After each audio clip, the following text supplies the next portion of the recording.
오늘 주시는 하나님의 말씀은 마태복음 9장 27절로부터 31절의 말씀입니다. 마태복음 9장 27절로 31절까지의 말씀입니다.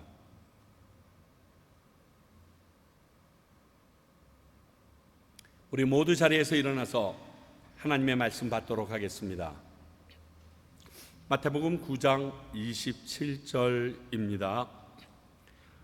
예수께서 거기에서 떠나가실새 두 맹인이 따라오며 소리질러 이르되 다윗의 자손이여 우리를 불쌍히 여기소서 하더니 예수께서 집에 들어가심에 맹인들이 그에게 나아오거늘 예수께서 이르시되 내가 능히 이 일을 할 줄을 믿느냐 대답하되 주여 그러하오니이다 하니 이에 예수께서 그들의 눈을 만지시며 이르시되 너희 믿음대로 되라 하시니 그 눈들이 밝아진지라. 예수께서 엄히 경고하시되 삼가 아무에게도 알리지 말라 하셨으나 그들이 나가서 예수의 소문을 그 온 땅에 퍼뜨리니라. 아멘. 하나님의 말씀입니다. 자리에 앉아 주시기 바랍니다. 기도하겠습니다. 하나님, 저희들이 오늘 이 말씀을 받습니다. 또 이 말씀을 통하여 하나님께서 지금을 살고 있는 우리들에게 주실 음성을 듣길 원합니다. 아버지, 저희들이 깨어있게 하시고 영안이 열리게 하시사 하나님이 우리에게 주시는 말씀을 바로 알아듣게 하시고 알아들을 뿐만이 아니라 그 말씀에 따라 우리 가운데 살아내는 능력 있게 하여 주시옵소서. 이렇게 온전한 성령님이 주시는 말씀을 나누기 위하여 성령님께서 우리의 마음을 주관하시고 전하는 자의 입술도 주관하여 주셔야 가능한 것을 아오니 온전히 성령 충만한 예배 되도록 이곳에 임하여 주시옵소서. 예수님 이름으로 기도하옵나이다. 아멘.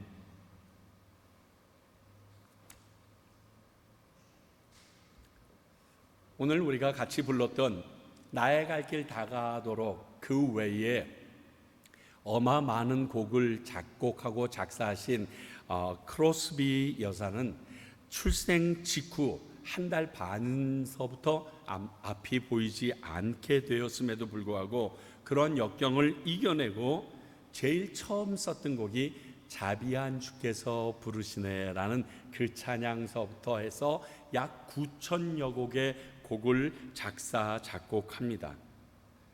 이 페니 크로스비 여사는 부흥 집회를 많이 다니면서 간증도 참 많이 했다고 했습니다. 그런데 한 번은 간증을 마치고 내려오니까 어느 목사님이 이 크로스비 여사에게 하나님께서 당신에게 그렇게 많은 은사를 주셨는데 세상을 볼 수 있는 눈을 주시지 않는 것이 참 안타깝다라고 말했더니 크로스비 여사가 이렇게 대답했다고 합니다. 목사님, 제가 태어날 때 하나님께 기도할 수 있었다면 저는 맹인으로 태어나게 해달라고 기도했을 것입니다. 이 대답에 너무 놀란 목사님이 아니 왜 그렇게 생각하십니까? 물으니까 왜냐하면 내가 천국에 이르렀을 때 내가 이 눈으로 제일 처음 볼 분이 예수님이기를 바라기 때문입니다 라고 대답했다고 합니다. 오늘 말씀엔 그들이 언제부터 앞을 보지 못했는지 모르지만 이렇게 눈을 떠서 가장 먼저 예수님의 모습을 보는 경험을 하게 된 두 맹인이 등장합니다. 이들 역시 그들의 믿음으로 치유를 경험했다라고 오늘 말씀은 증거하는데 이 과정을 통해서 하나님이 오늘 우리에게 주시는 음성을 듣고자 합니다. 자, 그러면 이 두 맹인의 행동, 오늘 눈길을 뜨게 된 이 맹인들도 29절을 보니까 그들의 믿음으로 눈을 뜨는 기적을 경험할 수 있었다라고 말씀하고 있습니다. 그래서 오늘도 그 믿음을 증명했던 그들의 행위가 무엇이었는지 한번 살펴보는 것이 중요하다라고 여겨서요. 먼저 예수님을 따라가며 소리를 질렀다라고 얘기합니다. 나 좀 구해달라고요. 이 행동은 참으로 간절함과 그로 인하여 포기하지 않았던 열심을 보여주고 있습니다.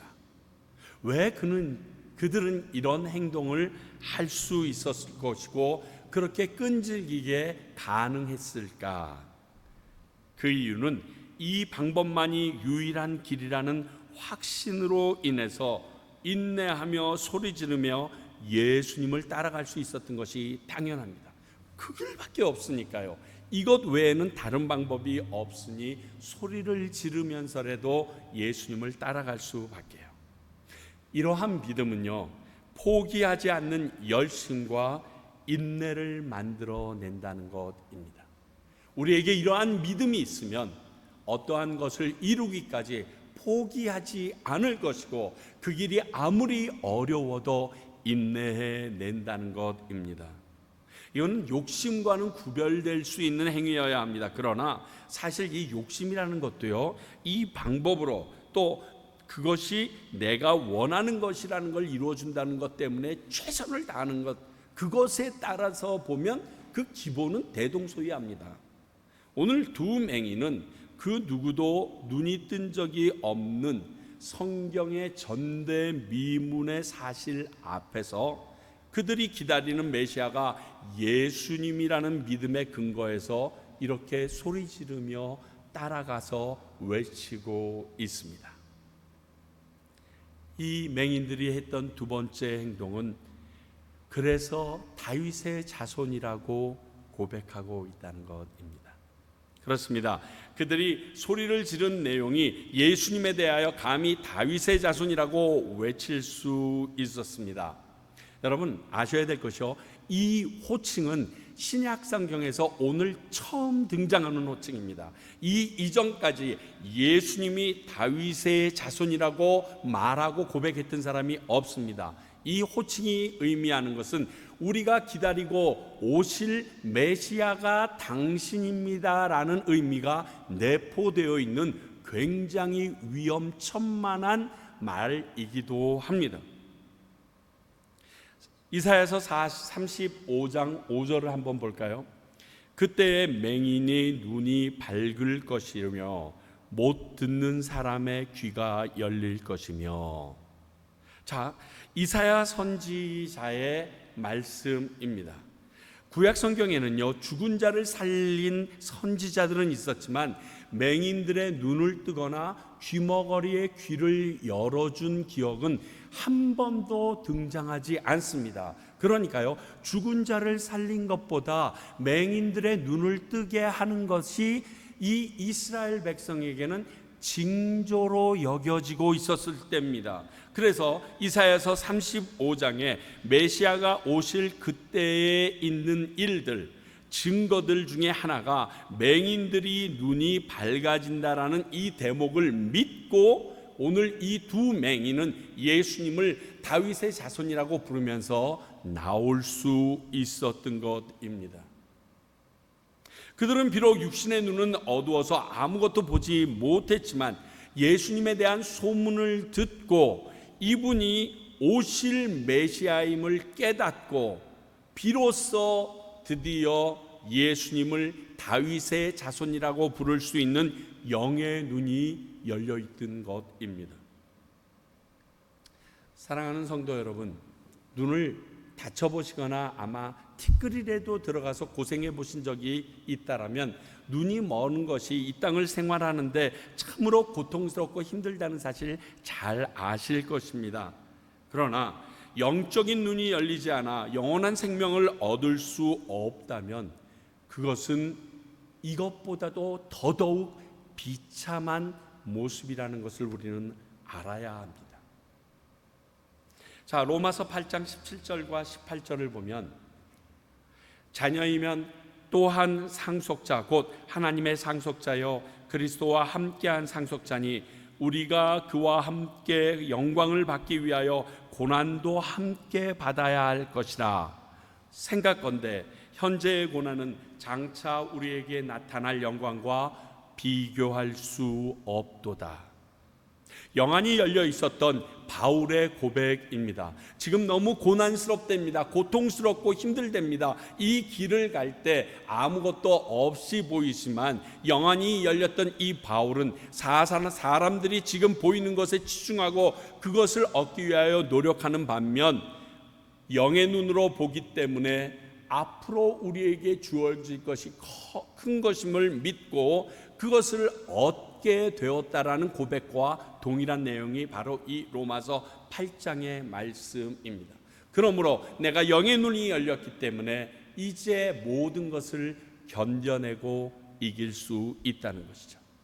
지금 눈에 보이는 것에 치중할 것이 아니라 영원한 구원의 삶을 볼 수 있는 우리의 영의 눈이 열리기를 간절히 소원합니다. 어두운 내 눈 밝히사 진리를 보게 하소서. 생각해 보세요. 눈이 열려 있는데 나를 유혹하고 죄에 넘어뜨리는 일들만 계속 봅니다. 차라리 그것보다는 진리를 볼 수 있는 영의 눈이 열리기를 원한다는 그러한 간절한 그 마음을 담고 있는 것이 이 찬양의 가사입니다. 저도 오늘 두 맹인처럼 이렇게 영적인 눈이 보이고 영의 귀가 열려서 들을 때 그것을 듣고 믿게 되기를 소원합니다.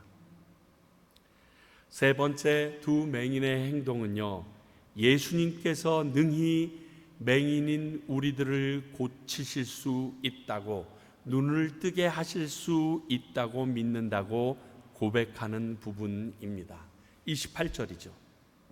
이 고백은요, 두 맹인의 믿음의 클라이막스를 보여주고 있습니다. 근데 평상시에는 이렇게 말할 수 있습니다. 아, 그래요. 예수님은 내 눈 뜨실 수 있습니다. 그런데 당사자인 예수님이 눈앞에 나타났는데 직접 그분이 물어보는 앞에서 네, 저는 당신이 내 눈을 뜨게 할 줄 믿습니다. 이렇게 대답하는 게 쉬울까요? 자, 예수님은요, 우리라면 지금 내가 예수다라고 나타나고 그분이 예수인 것이 확신하면 이 대답 능히 할 수 있고 그리고 그것을 믿습니다. 당신은 이 예수님이 사이비 교주인지 아무도 몰라요. 30대 초반에 알지 못하는 신흥 종교의 리더입니다. 근데 그분이 메시아라고, 그가 내가 고칠 줄 믿느냐라고 물었더니 네, 그러면서 묻는다는 것, 이건 사실 참 어렵습니다. 쉽지 않은 고백입니다. 여러분, 여기서요, 잠시 이런 엄청난 믿음에 대해서 좀 생각하고 나눠보길 원합니다.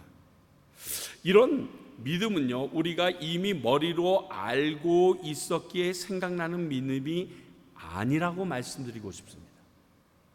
목사님, 지금 무슨 말 하는 거예요? 믿음이면 다 같은 믿음이지. 어떻게 여기실지 모르지만 이미 예전부터 내가 알고 믿는다고 생각했던 것들이 진짜로 믿어지는, 예를 들면 훅 하고 쳐들어오는 것 같은 그러한 믿음이 이 믿음이라고 말씀드리고 싶습니다.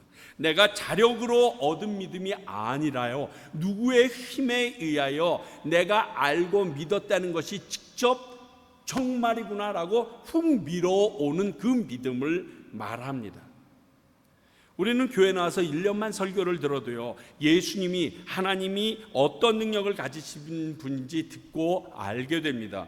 그래서 설교자인 제가 그것을 믿습니까? 하고 물으면 여러분들이 자신 있게 아멘이라고 대답하는 경지에까지 이르게 됩니다. 이것은요, 이 하나님의 능력과 예수님이 어떤 능력을 가지신 분이신지 알고 믿고 있다라는 의미입니다. 그런데 우리가 하나님의 능력을 믿고 아는데 내 인생에서는 스쳐 지나가듯 내게는 역사하시지 않는다는 사실에 시간이 지르면서 갈등이 생깁니다. 그래서 옆에 있던 성도님들에게 물어보니까 그들도 대동소이하게 나도 그런 느낌이라고 얘기를 합니다. 그래서 신앙생활을 하면서 믿음이라는 것이 믿지 않는 믿음으로 점점 굳어져가는 그러한 안타까울 때가 있습니다. 그러다 어느 날 갑자기 성경을 읽는데 혹은 말씀을 듣는데 또 누군가가 질문을, 내게 이런 일이 진짜 일어날 줄 믿느냐라는 말에 갑자기 훅 치고 들어오는 느낌처럼 아멘, 정말 갑자기 믿어지는 그러한 경험을 하게 된 것이 이 믿음이라고 말씀드리고 싶습니다. 그래서 오늘 이 두 맹인이 네 그러하외다라고 대답한 것이, 그들이 지금까지 듣고 예수님을 만나면 나의 두 눈이 뜨여질 거라고, 다윗의 자손인 메시아라고 믿었던 것과 다른 또 다른 강도의 믿음이 그들 안에 치고 들어왔기에 이렇게 대답할 수 있었고, 이러한 능력이 일어날 수 있었다라고 말씀드리고 싶은 겁니다. 예를 들면 이런 겁니다. 제가 한국에서 사역하고 있을 때 저희 아내가 팔다리가 굉장히 아파해서 병원에 갔더니 류마티스 판정을 받게 되었습니다. 류마티스는 피검사를 통해서 알 수가 있거든요. 그런데 저희들이 미국 사역을 오게 됐습니다. 이민 목회의 사모는요, 부엌이나 교회 굳은 일 도맡아야 하거든요. 그거 피하면 안 됩니다. 그런데 차가운 물에 손도 담그지 못할 정도로 팔이 아프고, 그리고 손가락과 어깨 모든 관절이 끊어질 정도로 힘들어합니다. 주물러 줄 수도 없습니다. 더 아파지니까요. 그래서 교인들이 오해하고 미운 소리를 듣기까지 했었습니다. 근데 한 번은 그 교회에 찬양사역자인 최인혁 집사님, 당시 지금은 목사님이지만 집사님이 오셔서 집회를 마치시고 저희 집에서 함께 묵으실 때가 있었습니다. 그런데 저희 집에 묵던 최인혁 선배님께서 저희 아내에게 사모님 어디 아프세요? 이렇게 묻더랍니다. 그래서 저희 아내가 본인에게 있는 이 류마티즘으로 힘들어한다라고 말했더니 이렇게 얘기하더래요. 사모님, 하나님께서 그거 고쳐주십니다. 근데 그 순간 알고 있었죠. 왜냐하면 우리 아이들과 10년 가까이 그 병이 고치게 해달라고 엄청 기도하고 있었거든요. 매일 세 끼 밥 먹을 때마다 우리 애들이 기도한 게 엄마 비 오는 거 좋아하는데 류마티스 낫게 해주세요, 이 기도였고, 그리고 하나님이 고칠 수 있다는 걸 우리는 믿고 있었는데 그 순간 저희 아내가 이렇게 얘기합니다. 무엇인가 훅 치고 들어오듯이 그 말씀이 믿어지더라는 거예요. 정말 하나님이 나를 고치시겠네 라는 생각이 들어오더라는 거예요. 그리고 그 순간 몸이 온전해졌어요. 그래서 병원에 가서 검사를 해봤더니 의사가 류마티스의 모든 것들이 사라졌다라는 평가를 받게 됩니다. 안타깝지만 얼마 전에 다시 그 류마티즘이 발병해서 지금은 힘들어하고 있지만, 그래서 그 이유를 알기에 예전에 믿음을 바라며 지금도 기도하고 있다고 하더군요. 이 고백은요, 저희 아내만 한 것이 아닙니다. 저희 아들도 똑같은 고백을 했었어요. 저희 아들이 천식이 심합니다. 농구를 너무 좋아하고 달리기를 좋아하는데 달리면 쓰러져요. 숨을 못 쉬니까. 그래서 친구들이랑 너무 농구를 하고 싶어 중학교 때 교회에서 중고등부 수련회를 하는데 간절히 하나님께 기도하고 있었대요. 그랬더니 강사였던 전도사님이 내려와서 너 뭘 그렇게 열심히 기도하니? 그래서 쭉 얘기했대요. 하나님께서 낫게 해주실 거라고 얘기하는데 그게 갑자기 믿어지더래요. 그리고 그날 이후로 그렇게 좋아하는 농구 아무리 뛰어도 천식 증상이 싹 사라져 버렸어요. 뭐가 훅 들어오더랍니다. 여러분, 인터넷에 나오는 수많은 분들의 간증을 들으면 우리가 알고 있는 믿음이 아니라 누군가 그 순간 우리에게 밀어 넣어준 그 믿음으로 치유받았다는 고백을 참 많이 듣게 됩니다. 그러므로 그들은, 오늘 나온 두 맹인들은 성령님의 도우심으로 이 믿음을 소유하게 되었다라고 말할 수 있는 것입니다. 우리의 열심이나 노력으로 이 믿음을 얻을 수 있는 게 아닙니다. 단 그런 믿음을 알고 믿는 마음으로 간절히 기도하고 원할 때 이 믿음을 주셔서 능력을 경험하게 하시기는 합니다. 그래서 이 마음으로 계속 살아야 되는 것은 맞지만 내 노력으로 생기는 믿음이 아닙니다. 예수님의 소문을 들었던 이 두 맹인은 그가 오실 메시아임을 확신하고 소리쳐 고백할 때 이런 믿음의 고백이 그들 안에 차고 넘쳐서 할 수 있게 된 것입니다. 그리고 그들의 그 믿음의 소원을 예수님은 이루어 주셨죠. 이렇게 세 가지의 그들의 행동이 보입니다. 그러면 이들의 행동에 대한 예수님의 반응은 어떠한 것이었는지, 먼저 그들에게 믿음에 대해서 물어보십니다. 야, 너희들 내가 능히 너희들의 눈을 뜨게 할 줄, 이 일을 할 줄 믿느냐라고 예수님이 묻습니다. 근데 이것도요, 예수님께서 내가 이거 할 수 있다라고 너희들 믿니라고 물어본 내용이 성경에 이게 유일합니다. 한 번도 이렇게 묻지 않으십니다. 물론 성경을 보면 귀신 들려서 계속 힘들어하는 아들을 데리고 왔던 아버지가 주께서 모든 것을 할 수 있습니다, 그걸 믿습니다라고 대답한 적은 있지만 예수님이 이렇게 물어서 대답한 것이 아니라요, 그냥 그들이 믿음이 연약함으로 인하여 하나님께 예수님이 꾸짖으시니까 이렇게 대답한 거지, 야, 내가 이 일 할 줄 있다고 믿느냐 이렇게 물어본 경우는 없습니다. 그러니까 이 경우는 굉장히 특별한 경우라는 것을 우리가 좀 알았으면 좋겠습니다.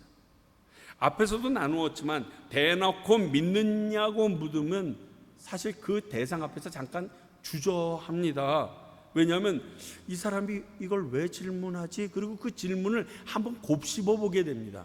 예를 들면 이겁니다. 마지막에 예수님께서 디베랴 바닷가에서 제자들을 만나시고 아침 식사를 하시다가 베드로에게 3번이나 묻습니다. 네가 나를 사랑하느냐? 그랬더니 베드로가 점점 뒤로 들어갈수록 목소리가 죽어 들어가는, 이거 당신 아시는데, 내 마음 아시는데, 물어본 그 대답에 그가 주저하는 모습과 똑같은 현상입니다. 난 믿습니다 하고 나왔는데, 정말 믿어? 믿는 것 같은데 이게 왜 물어보시지? 이게 무슨 의미지 하고 생각해 보게 되거든요.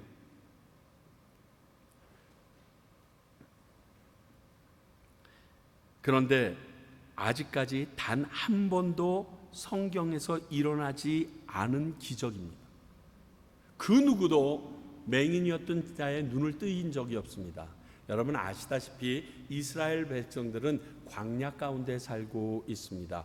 광야 가운데 높은 곳에 예루살렘이 있고요. 그리고 그 수많은 모래바람으로 생각보다 많은 이스라엘 백성들이 안과 질병으로 굉장히 고통을 받고 있었고, 그리고 장님들도 적지 않은 숫자였다는 것이 당시 요세푸스의 증언입니다.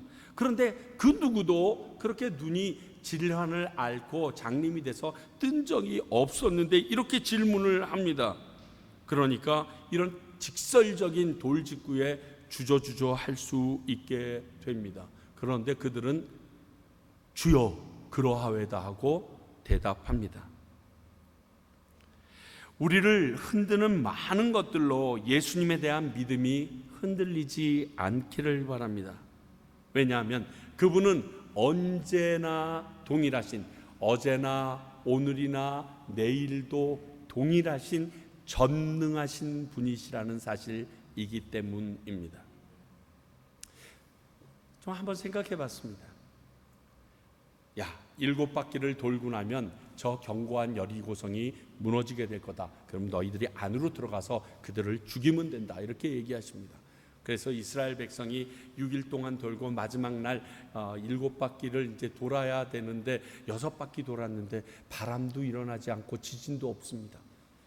굉장히 초조하지 않을까요? 매일 한 바퀴밖에 안 돌았을 때 몰랐는데 이제 마지막 날 7바퀴를 돌아야 되는데 6바퀴, 그래도 좀 5바퀴 돌면 좀 바람도 불어주고 갈 때도 흔들리고 땅도 좀 흔들리는 듯 해야지 그 돌맛이 나는데 6바퀴를 돌았는데도 아무런 변화가 없습니다. 위에 있는 돌 하나도 떨어지지 않습니다. 그 6바퀴 돌았을 때 그들의 마음이 얼마나 반신반의했을까요? 갔더니 얘기합니다. 나일강에 7번 들어갔다 나오면 너 깨끗해질 거다. 그래서 나아만 장군이 투덜투덜거립니다. 근데 옆에 있는 하인이 간신히 말려가지고 깨끗하지도 않은 그 요단강에 들어가서 6번 들어갔다 나왔는데 여전히 온몸은 문둥병으로 그대로 있습니다. 에이씨, 속았나? 그래도 이게 이 진보라는 게 있잖아요. 우리 육신의 연약하면요, 뭐 첫 번째 들어갔다 나오면 뭔가 몸이 바닥끈하다든가, 그래서 한 5번 들어갔다 나왔더니 고름이 멈추기 시작하고 6번 들어갔다 오니 딱정이가 붙고 7번 들어갔다 나왔더니 그 짝정이가 떨어지면서 어린아이의 쌀과 같았다, 뭐 이런 게 있어야지. 6번 들어갔다 나왔는데 하나도 안 변해. 그때 나아만 장군은 얼마나 갈등이 되었을까요? 그냥 하나님 한 분만 믿었습니다. 그래서 아무도 보지 않는데 꼬시는 그 보디발 장군의 아내의 유혹을 뿌리쳤습니다. 그런데 웬걸 그게 잘못됐다라고 감옥에 갇힙니다. 감옥에서 열심히 그래도 일했습니다. 하나님만 바라보고, 그래서 술 맡은 관원장을 고쳐 그의 꿈을 해몽해서 나가는 일도 받고 나를 기억해달라고까지 얘기했는데 2년이 지나도록 아무 소식이 없습니다. 그 안에서 요셉은 얼마나 실망했을까요?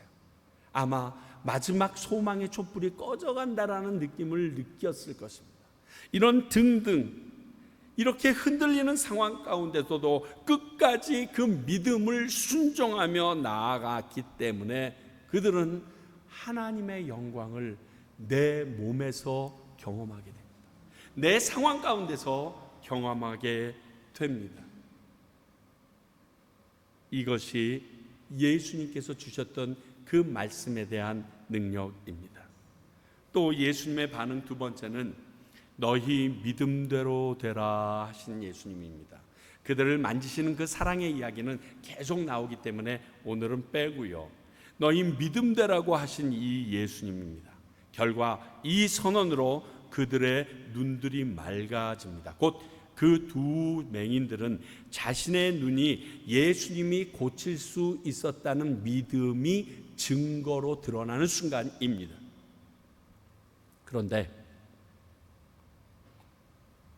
제가 오늘 말씀을 준비하면서 인터넷에 이 본문을 딱 치면요, 거의 대부분의 목사님들이 바로 이 부분을 띄어서 설교 제목으로 이 본문을 삼습니다. 너희 믿음대로 되라. 이게 이제 설교 제목인 거예요. 그런데 차마 저는 이 제목을 못 쓰겠습니다. 이유는 그런 제목이었다면 아마 저는 이 설교 듣기 포기했을 겁니다. 왜? 난 그런 믿음 없으니까. 이걸 확신해. 내가 나와는 상관이 없게 되기 때문에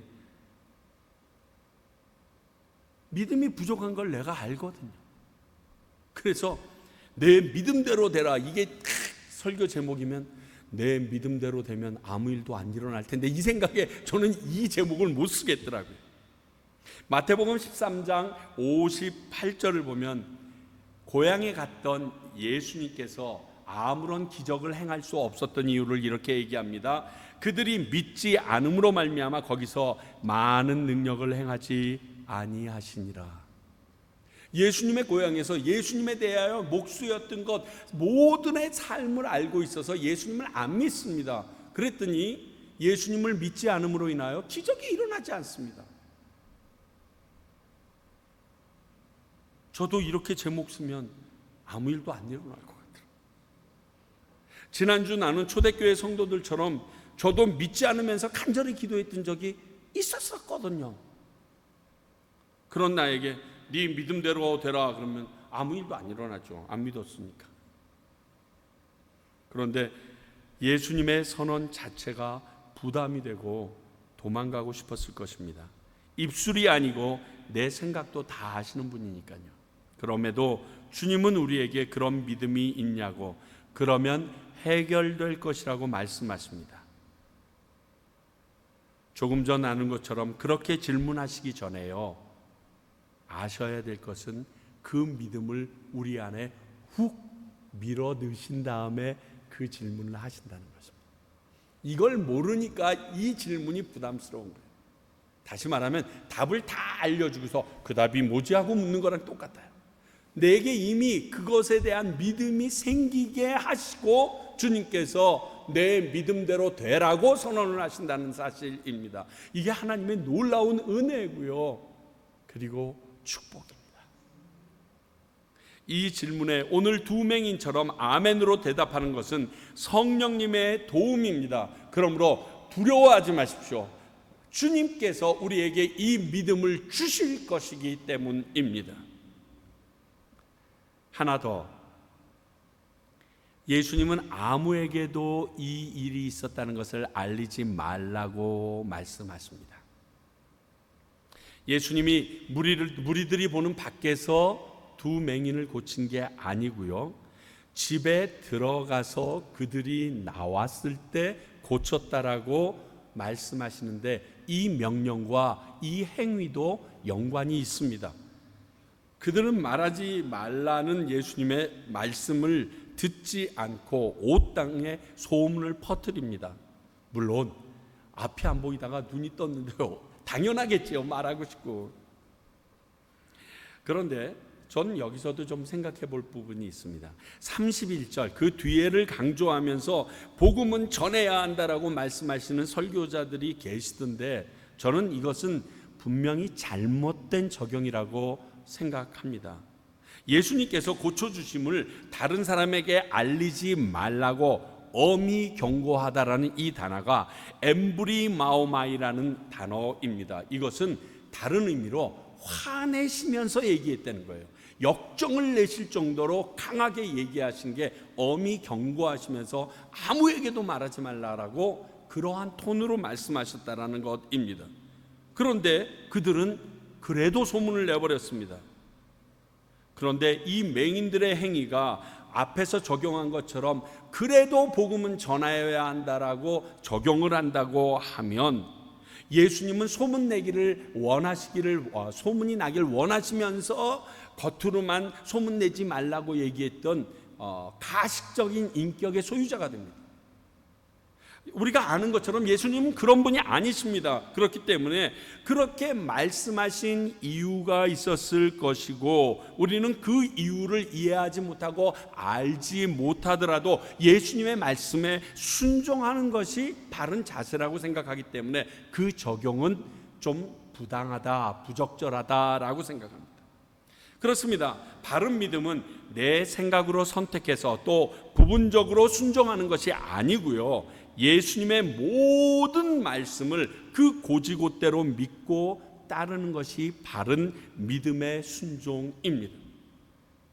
아무리 입이 근질거려도요, 내 생각에 그래도 이것은 얘기해야 되지 않나, 이러한 생각이 있어도 내 생각대로 행동하고 말하는 것은 바른 순종이 아닙니다.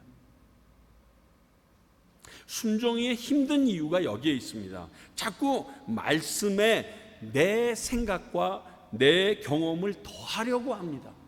그거는요, 하나님이 원하시는 게 아니라 내가 원하는 것이라는 사실을 잊지 마십시오.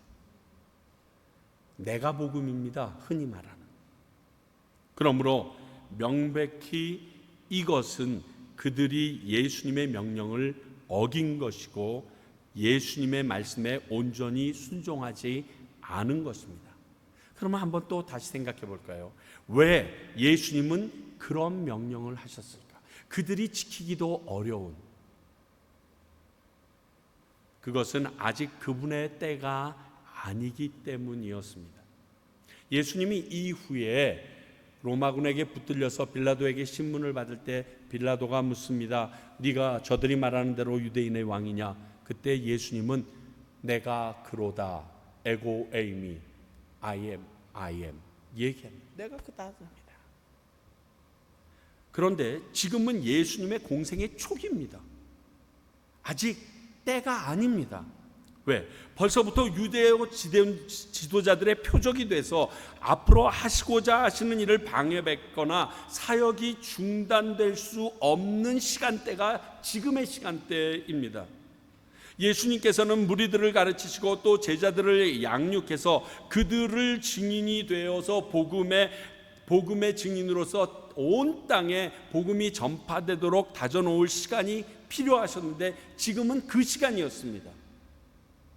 만약 그 시간을 가지지 못하시고 유대 지도자들의 공격을 받으실 경우 하나님께서 예수님을 이 땅에 보내신 목적을 이루시면서 그 주셨던 방법대로 하는데 차질이 생겨서 좀 어려움이 생겼을 것입니다. 물론 예수님께서는 다른 방법으로도 이루셨겠지만 그 방법이 순탄하지 못하게 되고 사방에 애워싸는 사람들이 많아서 타 복음서에서 보게 되면 예수님께서 오히려 한적한 곳에 나가서 혼자 계시는 시간을 자주 갖게 되도록 만들어 버립니다.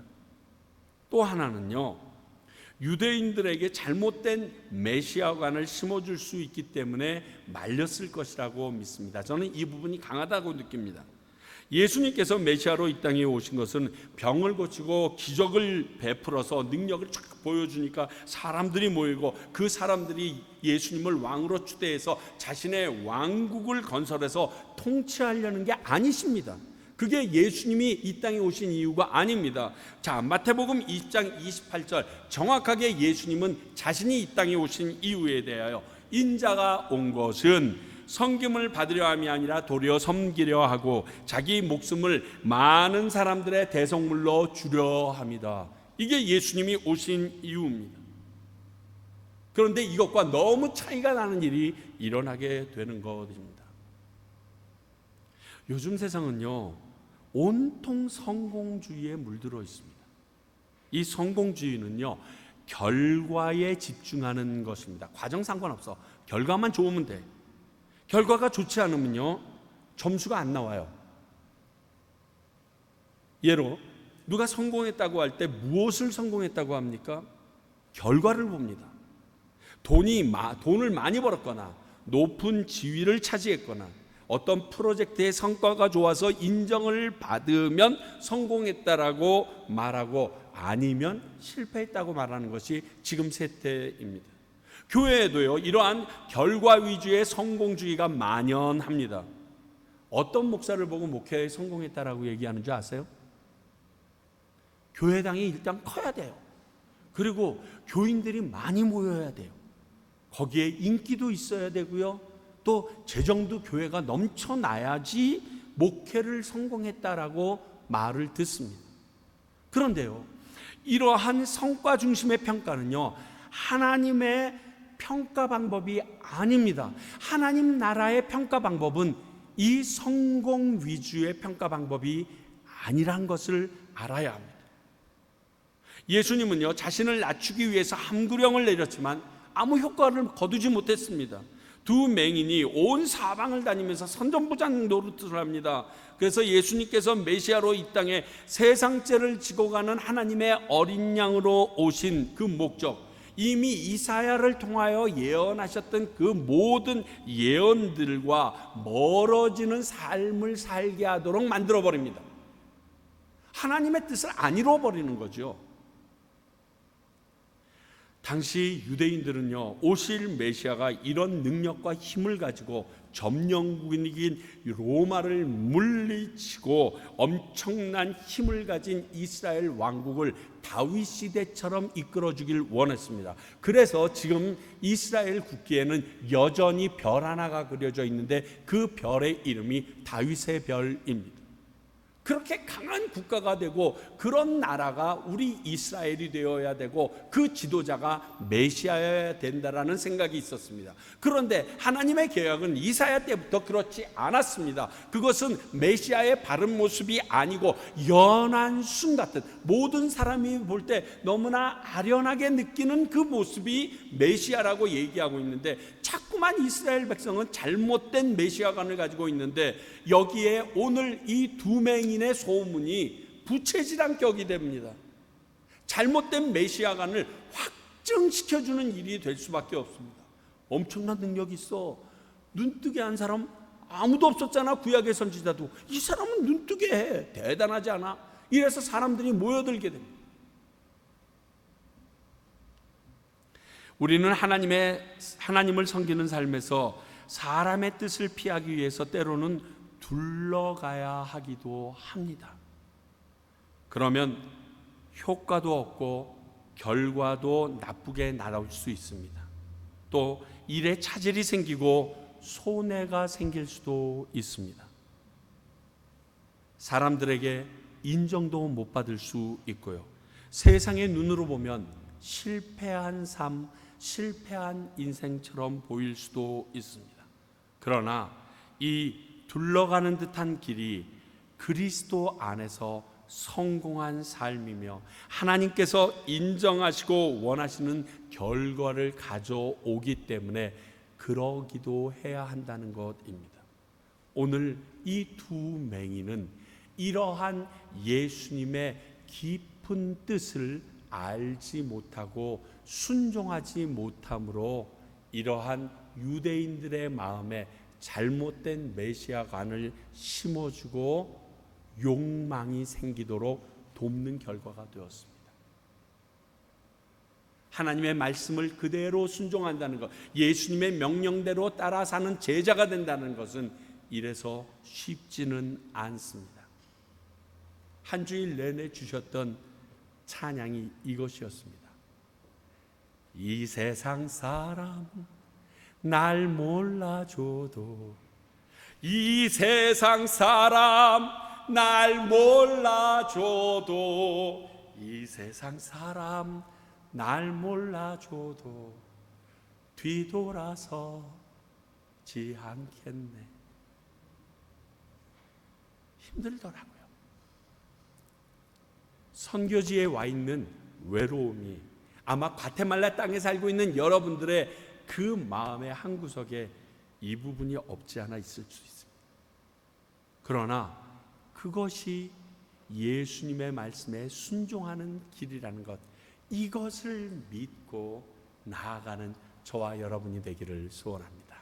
기도하겠습니다. 아버지 하나님, 오늘 우리들에게 이 귀한 말씀 주셔서 듣고 또 느끼며 그리고 살아갈 수 있도록 힘주심에 감사드립니다. 아버지여, 우리에게 이러한 믿음이 있도록 주님께서 밀어넣어 주시며 그리고 주님의 말씀에 순종할 때 부분적으로 가림없이 따라가는 저희들 되게 해 주시옵소서. 예수님 이름으로 기도하옵나이다. 아멘.